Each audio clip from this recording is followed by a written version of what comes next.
From Montana's news leader, this is the MTN Noon News.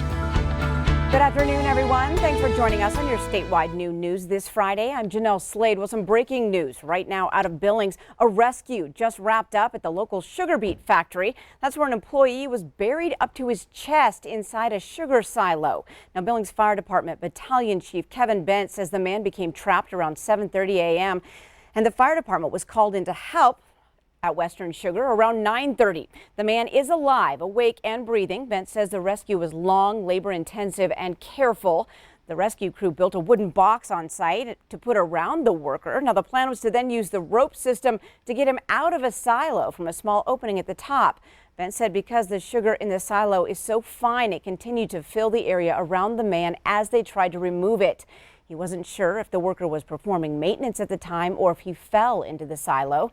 The Billings Police Department shut down State Avenue from South 29th to South 30th Street, and drivers are still being asked to avoid that area.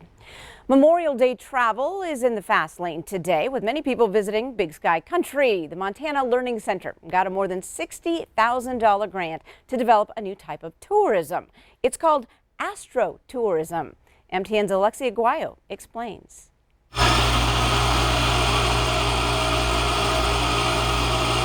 On typical days, the Montana Learning Center opens the roof at night for patrons to use their telescopes and admire all what our skies has to offer. It is Big Sky Country, viewing the stars at the night.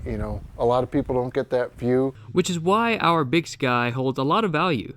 And now the Montana Learning Center is ready to open their astronomy programs and invest in Astro Tourism. Astronomy, or looking up at night, tourism-wise, we call it Astro Tourism. In the Southwest, it's $1 billion a year industry, and they estimate for the next 10 years, it'll add 10,000 jobs in the Southwest, and we're looking to introduce that to Montana. The Montana Department of Commerce awarded the Learning Center over $60,000 to make upgrades to their astronomy programs, like purchasing new telescopes and creating a whole new observatory. In total, the center gathered around $100,000 to improve and introduce Montana astronomy. It's a thrill for us to expand not only our facility, but it puts us on an international stage now, because now we're starting to see people coming from out of the state and out of the country to view Big Sky Country. The Learning Center is hopeful they can have all the upgrades and the third observatory ready to go by June of 2022. In Helena, Alexi Guayo, MTN News. Thanks, Alexi. Now, since introducing astronomy in 2018, the Montana Learning Center reports a rapid growth in participants. In fact, this year's bookings for the new moon season are filled all the way to the fall season. And it's now official, another major Montana attraction is open. Take a look at this live shot. The gates to the Beartooth Pass were opened this morning between Red Lodge and Cook City. But as many Montanans know, it could all shut down with a blast of snow. It's a tradition for many. Miller, Robson, this Memorial Day weekend to head on up to the pass. All right, a lot of the state's going to be looking pretty good this weekend, all weekend long, but we do have a bit of a speed bump today. Now, as we take a look, not a lot of activity. We do have some snow in the higher elevations up there in the northwest corner of the state, where we've got temperatures in the 50s and 60s around the high line. Northeast corner of the state, we do see a little bit of rain pushing near Williston. Otherwise, we're just looking at some clouds, but we will see some changes as we go along today. Areas from Reed Point to Red Lodge over to the east and to the south, we do have a marginal risk for severe weather this afternoon through the evening, where we could see gusts up to 50 miles an hour and some small hail. Once we get through that, for most of the state and northern Wyoming, the long holiday weekend is looking fantastic. We'll take a look at that with the main forecast coming up. Jeanette. All right, thanks so much. Miller, get some grilling some burgers for us. Oh, I will. All right. Well, we are not giving up hope. That was the message from the Blackfeet Reservation Police Chief yesterday. The virtual news conference was called to update the public on the search for 3-year-old Arden Pepion, who went missing on the reservation last month. Now, for the first time, we learned that Arden was last seen with her non-custodial uncle.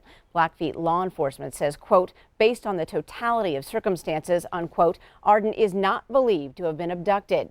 A formal search lasted 10 days, but was only able to find footprints leading to the Two Medicine River and a boot believed to be hers in the river. The search has since been scaled back, but people are still out looking. Now, tribal leaders and the Environmental Protection Agency are investigating an oil spill on the Crow Reservation. Right now, the size of the spill is unknown, but it's coming from a pipeline used to transport crude oil from a wellhead to a central collection point. There are no known impacts or threats to surface waters at this time.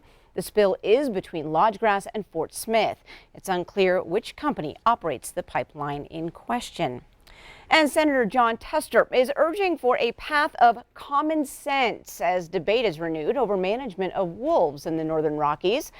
We were there in 1995 when 31 wolves were brought into Yellowstone National Park to be released, with an additional pack in the mountains of central Idaho. Now, the growing population meant wolves were taken off the endangered species list in 2009.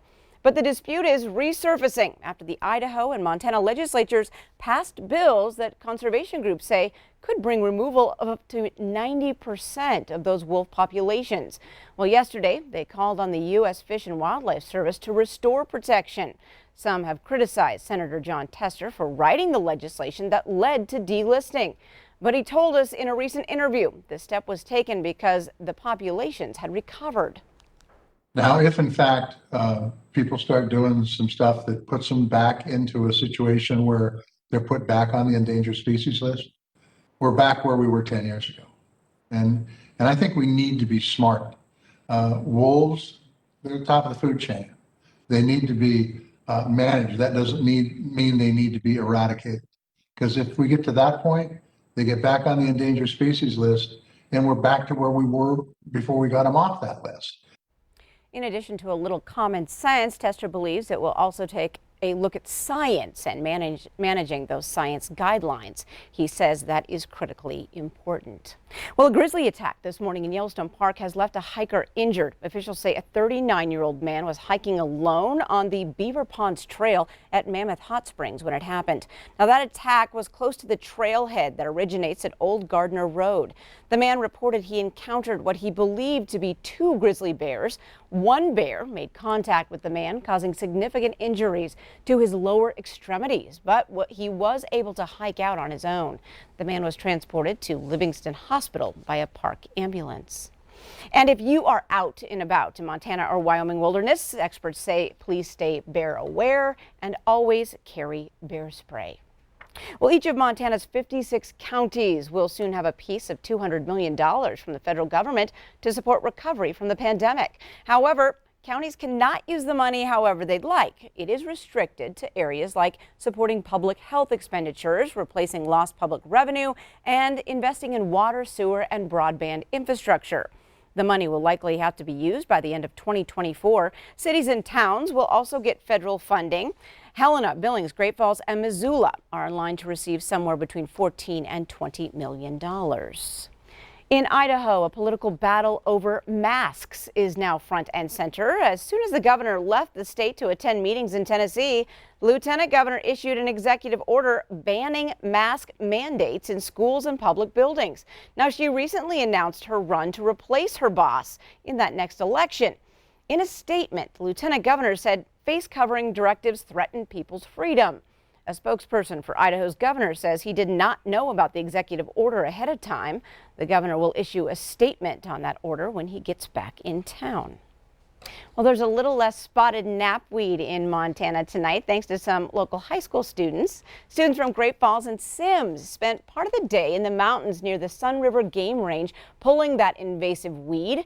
The work is part of an annual program with local school districts. It's called Pull Your Share. Students adopt a site that is being taken over and spend time pulling the weed. They also learn about noxious weeds and how to reduce them. Well, we have more ahead on your new news, including dipping our toes into one of the longest running outdoor adventure events in our state. But first, meteorologist Miller Robson is in next with your Montana weather forecast.